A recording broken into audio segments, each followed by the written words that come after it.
Happy Friday, everybody, and welcome to the internet's favorite show about plastic surgery, health, and beauty. This is Nip Talk. On today's episode, good segment. Starting off, Megyn Kelly ranting about the dangers of fillers. This one's kind of funny, actually. And then, is what your doctor wears important? Does it make a difference? I got a study that's going to talk about it. And then finally, a surge in cosmetic treatments due to online dating. We're gonna discuss that, and it's all coming up right now. Live from Lincoln Center in the heart of the Dallas Metroplex, this is Nip Talk, an honest and uncensored show about plastic surgery, health, beauty, and lifestyle. With your host, plastic surgeon Dr. Bruce Hermann, and your co-host, entrepreneur and social media influencer Sarah Bennett. Now it's time to discuss the good, the bad, and the ugly of the topics everyone is talking about. It's time for Nip Talk.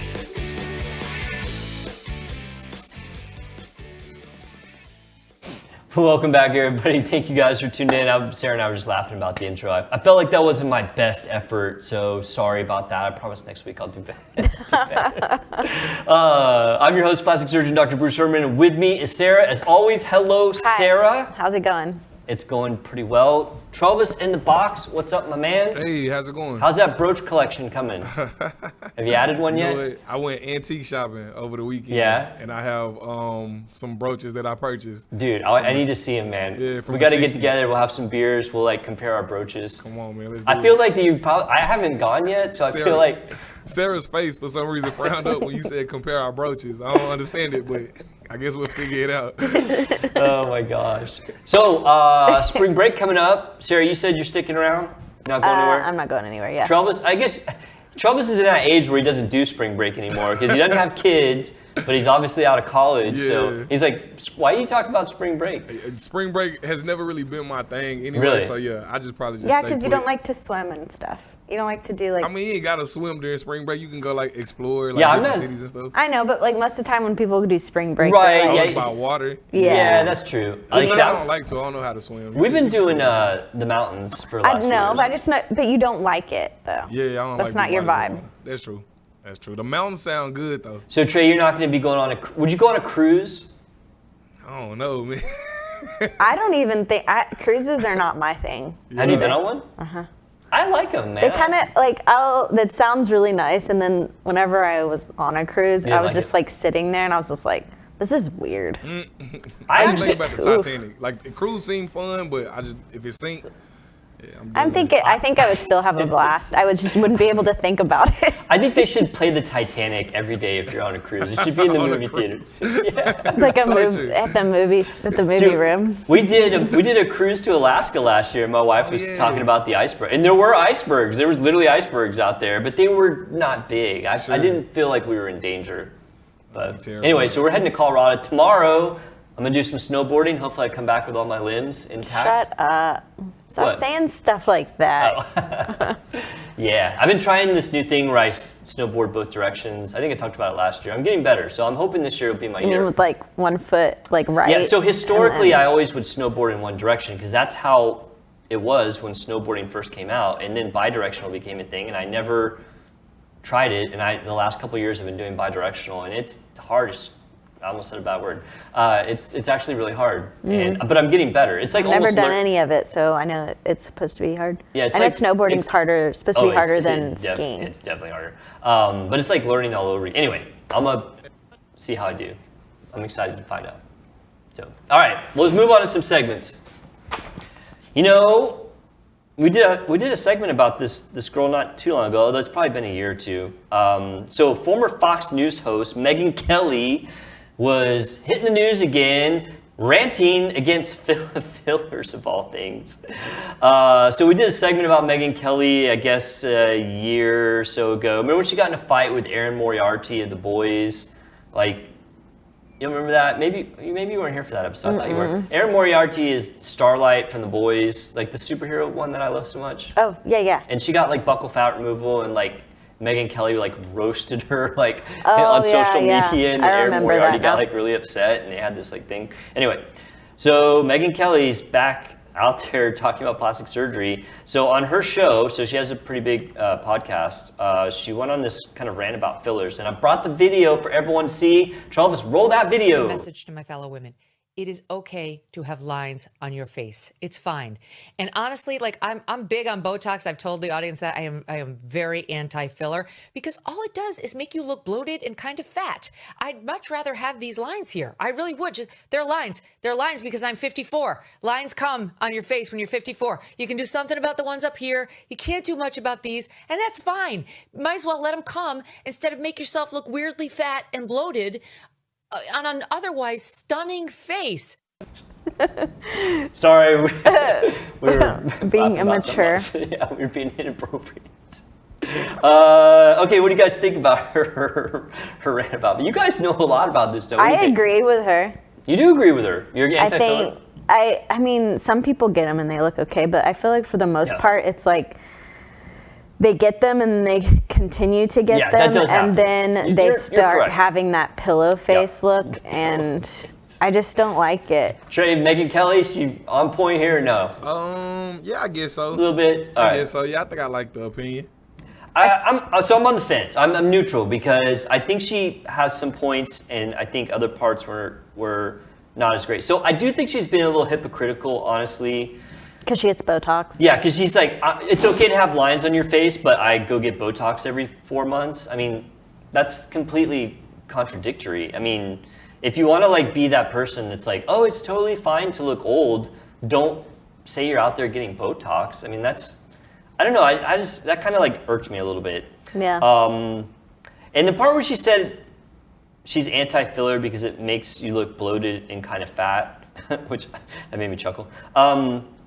I mean, she's right if it's done badly. Yeah. You know, and so my concern with what she's saying is that she's basically taking the worst example of something and saying this is what it is all the time. This is what could happen, or this is what always happens. Yeah, she's more saying if you go get filler, you're going to have the worst outcome. And I do have some disagreement with her on that because, I mean, you guys have heard me talk about filler. I mean, if it's done properly, no one knows you have it. I mean, that's the best filler. I mean, I think that, I mean, you've met my wife. I mean, do you think she looks like she has filler in? I mean, she does, you know, she does because I didn't know. She's, you know, we're 50 years old and, you know, she looks really young, and it's because she has, I mean, and she looks great anyway, but, you know, some very conservative, skillfully placed filler can really shave years off and not look bloated and fat or whatever it is that Megyn Kelly said. Yeah. But I do think that she has a point that some people go overboard, and it's what you guys both said. I mean, I agree with that. Yeah.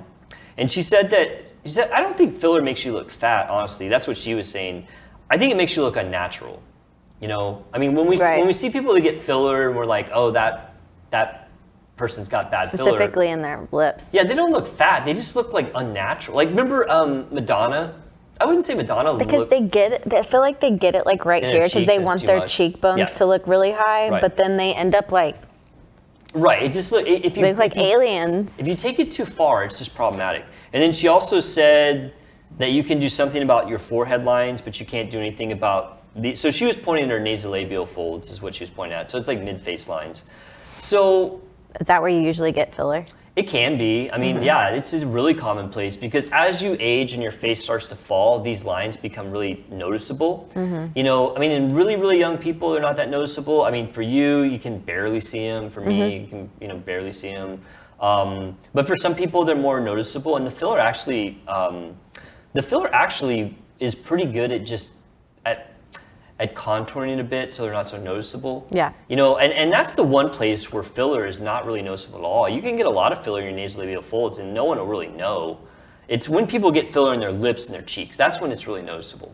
So she's kind of off base there. And then, she was saying that you can't do anything about these lines. You can. I mean, you can use traditional filler like Juvederm or Restylane. You can use non-traditional fillers like Sculptra. That'll help these lines. You can do skin tightening things like Halo and Morpheus are great for tightening your face, which will take away those lines.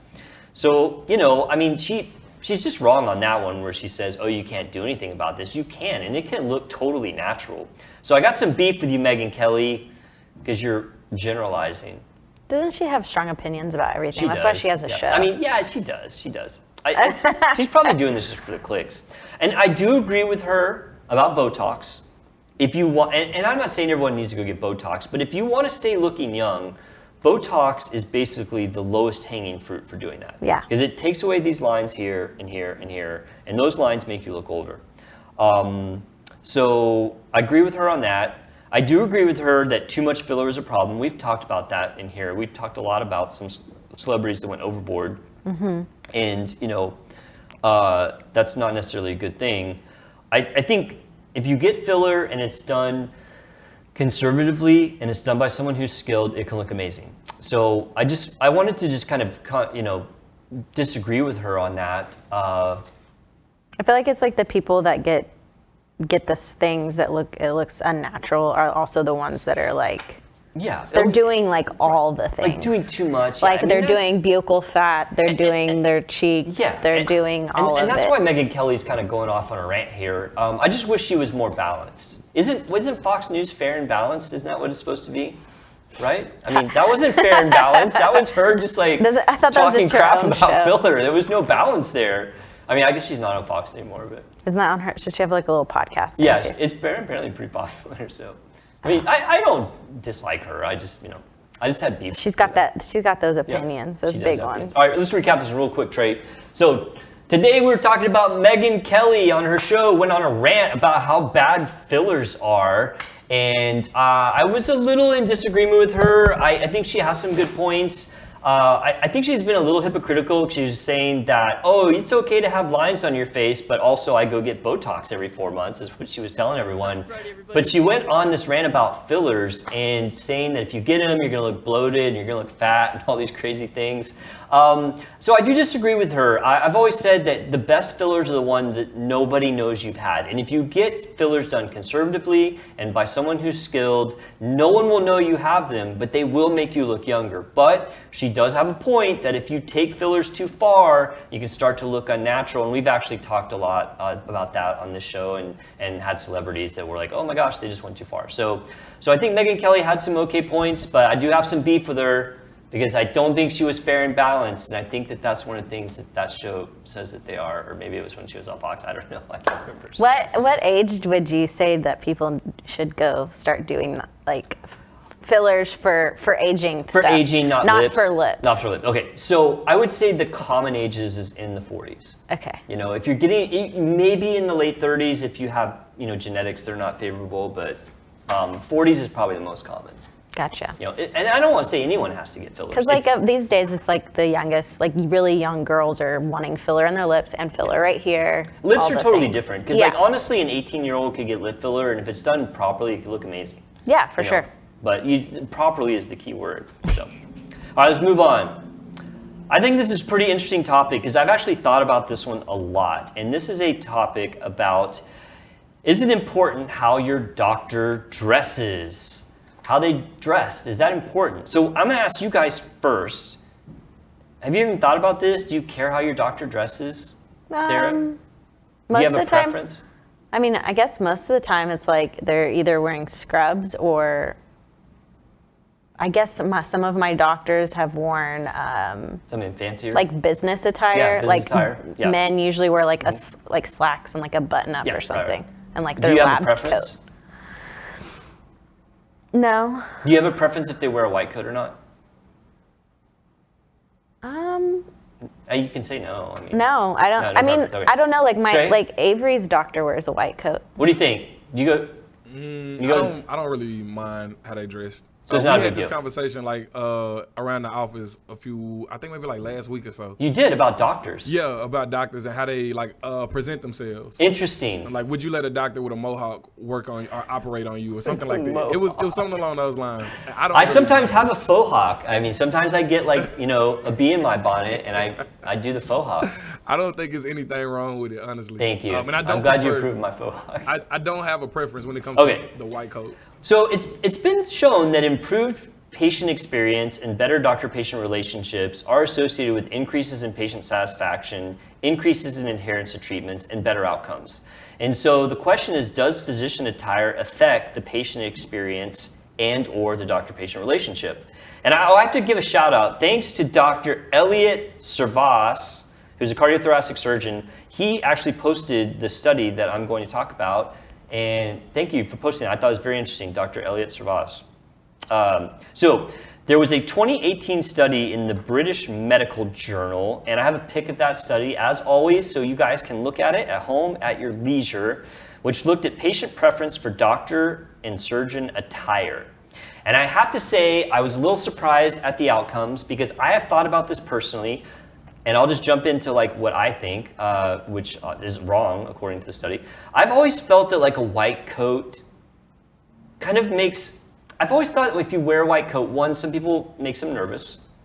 And also two, I almost feel like the doctor's trying to like make themselves more important. Like, oh, I have this uniform. Like you dress in a way that you think is like on the same level as your patients. I do. Yeah. I wear scrubs typically. Yeah. This is typically. But you're wearing medical clothing. Right. It's got my name. It's got my name on it. I don't care if a doctor is wearing like that or a lab jacket or whatever. As soon as I got out of training, I ditched the white coat because I just felt like some people made them uneasy, and I felt like if I didn't wear a white coat, I was more relatable. And people say that all the time. They'll say, I feel like you're just like a normal dude, you know what I mean? And that's good, because that's a good doctor-patient relationship. However, this study thinks I'm stupid, obviously, because it didn't say that whatsoever. So this looked at 4,000 patients that were surveyed, and they had a bunch of pictures of physicians in different attire. Throw that pic up there, the first one there, Trey. Yeah, so it's like business suit, formal with a white coat, formal without a white coat, scrubs with a white coat, casual.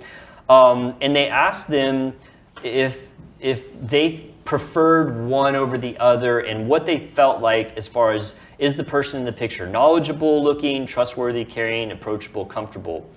And so they did all these metrics of looking at these different, outfits for doctors, and they came up with these results. And across all categories, the one that was the highest ranked was formal. So like you were saying, slacks, shirt and tie, with a white coat. That was the absolute highest ranked. I think I got a picture of the results, Trey. The next one, yeah. So the one that's second from the right is the business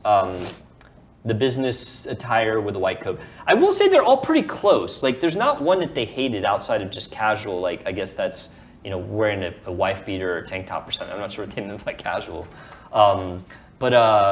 But they're all pretty close. But yeah, the one that was the best or most liked was the formal attire with a white coat, and that surprised me a bit, to be honest. Isn't this in England or Brit? No, they looked. Yeah, it's a great question, Sarah. It was a British Medical Journal study looking at American hospitals. Oh. Yes, I didn't mention that, but thank you for pointing that out. Because you're right, maybe it'd be different if we were in Britain, because Brits, they're a little fancier than us Americans. We're kind of like rednecks and. They got queens and kings over there. Yeah, they got kings and queens. We got nothing. We got not that at all. And so, got not that. Yeah. Senators and stuff. Yeah. So maybe it would be different. No, these were American hospitals. One thing I did find shocking was in almost every single group but one, people preferred the white coat. Mm-hmm. The one group that they didn't prefer the white coat was the younger generation. No, what kind of doctor? Plastic surgery. Surgeons. Oh. Yeah. So that was kind of the interesting thing. So for surgeons, and I think I have a pic of this. This is for surgeons. Patients preferred scrubs without a white coat as the absolute highest, which is exactly what I wear. So I guess I'm kind of redeemed. I thought that maybe my feeling was the same for all doctors, but it's really just for surgeons, for people like me. So I thought this was interesting because I have actually thought about this a lot. And I do dress the way I do because I think it makes patients feel comfortable. And the study was it was interesting. I think it's probably better for doctors so they know it. Right. But I think it's kind of cool for patients to know, does the doctor dressing make a difference? I think people, when they see a white coat, they immediately trust. You think so? Mm-hmm. I don't know. I'm not sure if that's true. I don't know. I'm not saying you're wrong, but yeah, I'm saying I'm not just going to absolutely agree with you. Yeah, and I also think it has a lot to do with our society and watching movies and TVs. Could be, maybe. When you're so used to seeing movies and TV shows where doctors are wearing that most of the time. I just don't like white coats. I mean, I had to wear them when I was a med student and a resident and a fellow, but after that I was like, I'm done, man. I still have them, but they're like in a box. Band tees and scrubs for you. All right, let me recap this real quick, Trey, if I can. Today we were talking about the very interesting question of, is it important what your doctor wears? Now, I've actually thought about this before. I personally do not wear white coats because I had this belief that it might make some patients uneasy and make me less relatable, and doctor-patient relationship is very important to me, so I don't wear white coats. I generally just wear scrubs. So there was a study in the British Medical Journal that looked at exactly this, and the study disagreed with me. It said that when patients were asked what they preferred, they did prefer their doctors to wear white coats, and their most favorite attire, so casual, scrubs, suit, or formal, was like business formal, so slack, shirt, and tie with a white coat. That was scored the highest. But with one exception, for surgeons, they actually did prefer scrubs with no white coat the best. So I got redeemed, even though I thought the study would say something different. For my group, surgeons, scrubs were the most preferential. And it is important because having a good doctor-patient relationship and putting patients at ease does been shown to have better outcomes. So interesting stuff. So moving on. Very good. Okay, this was kind of an interesting one. I got called by this radio station to talk about this, and so I was like, anytime I get called to talk about something, I'm always going to do a segment on, and it's dating apps causing a surge in cosmetic treatments. So I talked a bit in the media about this, and I kind of followed this one under, duh. Social media in general. Of course. It's a social media app. But there was actually a study that came out. So online dating's changed how people seek love. Obviously, there's 320 million people worldwide using online dating, which is mind-boggling to me. So there's a new study from the University of Southern Australia, which showed that women using dating apps are more likely to undergo cosmetic enhancements compared to non-users. Did I clip that study, Trey? I didn't clip that study? Oh my God, I always do that. So it's University of South Australia. I think it's pretty recent. Sorry, I didn't. I always like to clip those so people can see them. So it said that women using dating apps more likely to undergo cosmetic enhancements compared to non-users, and also were more approving of them. And of course, I said file this under duh. Yeah, of course. I mean, this is like the Zoom effect all over again. Those people on dating apps tend to have a lot more positive views of cosmetic treatments than non-users. They get more treatments. And so, this is not really groundbreaking stuff, I don't think. I mean, I think it's interesting because it's a study that proves what we all probably thought. Yeah, for sure. I mean, I don't know. I'm not, obviously I've been married a long time. These dating apps to me seem a little cumbersome. Yeah, they are. I'm not sure that if I was suddenly found myself single that I don't think I would jump on these. I just feel like it's just, I don't know, I just like to meet people. I guess that's hard these days. People are not going out anymore, is that what it is? No, I think people do. I think it's just weird. It's like, I think for girls, it's like when somebody randomly starts talking to you, I think women are just more like, what do you want? Really? That's so sad, man. You miss the days of like, if you don't know them, because I don't know why. It's just because that's you get like nervous, not in a good way. And it was funny. The guys that were interviewing me were like closer to my age, and we were all like, "Yeah, remember when you used to go out on Friday and Saturday night to meet people, and like that was a thing. Like you did that every Friday, Saturday if you were single." I guess that doesn't happen anymore. So, I mean, I get that on these dating apps, first impressions are everything, and so I'm really there's like all these filters. That you can use, and then if your filters don't look like you when you show up in person, then people are like, ew. Yes, exactly. So I was going to say exactly that this is a similar phenomenon to using filters for pics, but with a more kind of realistic solution, because you're exactly right. If you use all these fillers and then you show up and you look like a totally different person, it's probably not going to be a good date. Yeah, it's not going to turn out good for you. I think if I was going to be on a dating app, I would take the worst picture of myself I could find. Maybe all your worst pictures. I'm gonna put my worst pictures up because I figure if somebody looks at my worst picture and I'd probably date that. You put all the details of yourself and if they're trying to meet you, it's for your personality. Yeah, right. So I would put and I'd be like, okay, well then if I show up, I'm gonna be better than expected. It's not gonna be a thing where you show up and it's like, oh, what a letdown, Because I would look better than the picture I posted. That's what I would do. Do people do that? I don't know. Trade, people do that? Am I like, is that great? Am I like onto something here? Huh? I'm not sure. I don't really be on the dating apps either. Oh, you don't do that? I'm not a fan of it. I just assume everyone does it. Okay. Okay. I know you love blind dates. By the way, yeah, you had 30-second date, recap. Dude. How'd that blind date go you went on? Blind date, it went fine. It went good. It actually went really well. Are you going to go out again with this person? Probably not, but okay. All right. It went really well. What'd she do? Nothing. It just there wasn't a love connection. What did you do? Yeah, nothing. I showed It up happens, on time. man. I was early. You showed up on time. She was late. She was late? No. We both was Joking. early, actually. You both early. That's a 30-second recap. We'll talk about it some other time. Okay, all right. I don't want to ruin it all. All right. So I will say, and this is going to kind of round this segment out, I will tell you guys, in my practice, I do see this.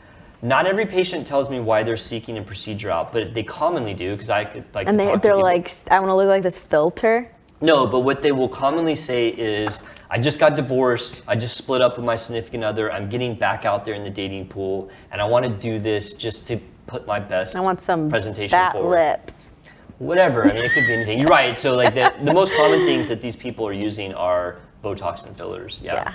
But I'd say that the most common reason people come in to see me is they just got done having kids. That's the most common. But second is, I'm getting back out in the dating pool and I want to look my best. And I respect that. I mean, you're getting back out there. I personally wouldn't use the dating apps, and if I did, I'd put my worst picture on there. Honestly, I kind of want to run that experiment. I'm going to see if one of my friends will let me do that. Maybe Robert. That's Robert. Robert, let me take some terrible pictures of you. I bet he already has one. Maybe rolling in the mud. Or I don't even know. No, I mean not ones that are bad, but I'm saying I bet he already has dating apps on his phone. Oh, I know he does, because he'll be like, I'll do it for him. I'm like, which way is it, left or right? I don't know what I'm doing, like hitting all the buttons. Like, he's probably having bad experiences because of me. But so interesting stuff. All right, I think that's about all the time we have this week. Thank you guys so much for tuning in. We really do appreciate it. Please leave us a comment and let us know if there's any topics you would like us to talk about on the next episode of Nip Talk. Bye. Bye.